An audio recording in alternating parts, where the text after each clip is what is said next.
Bonjour, aujourd'hui je souhaiterais évoquer avec vous un cas pratique présent dans le rapport de la médiation de l'assurance 2018. La question qui est posée au médiateur est la suivante. Si un contrat d'assurance vie ne prévoit pas certaines dispositions, la compagnie d'assurance peut-elle opposer ces dispositions à un assuré pour lui opposer un refus de garantie? En d'autres termes, dans le cas pratique, le cas était le suivant. Un assuré avait souscrit un contrat d'assurance automobile avec une garantie vol. Cette garantie vol, selon l'assureur, s'appliquait dans certaines conditions. Problème, quand on lisait les conditions particulières de ce contrat d'assurance automobile, ces conditions n'apparaissaient pas. Or, l'assuré qui s'est présenté devant le médiateur a été sinistré puisque son véhicule a été volé. La compagnie lui a refusé indemnisation en lui expliquant qu'il n'avait pas pris les mesures nécessaires pour éviter le vol. Or, ces mesures n'étaient pas présentes dans le contrat d'assurance. Elles n'étaient pas mentionnées dans le contrat d'assurance.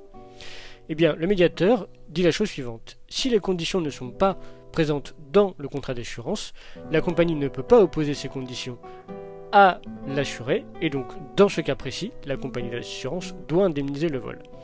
Alors, quelle est la transposition qu'on peut faire de cette constatation aux assurances vie? Eh bien, on peut par exemple évoquer les frais de gestion. Certaines compagnies imposent des frais de gestion assez importants.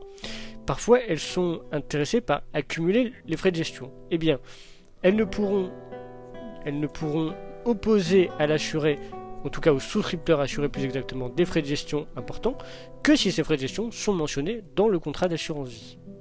Tout simplement. Transposition peut-on faire de ce cas pratique dans le cadre des contrats d'assurance vie? Eh bien, nous pouvons faire l'extrapolation suivante. Prenons un exemple, un contrat d'assurance vie composé de 1000 euros. Si le souscripteur assuré décide de renoncer à son contrat dans les 30 jours, eh bien, le souscripteur assuré récupérera l'intégralité de son capital sans frais, sans fiscalité. S'il opère une demande le 31e jour ou le 32e jour, eh bien, sa demande ne sera plus une renonciation, mais un rachat, et certains frais et certaines fiscalités pourront être appliqués et pourront lui être opposés.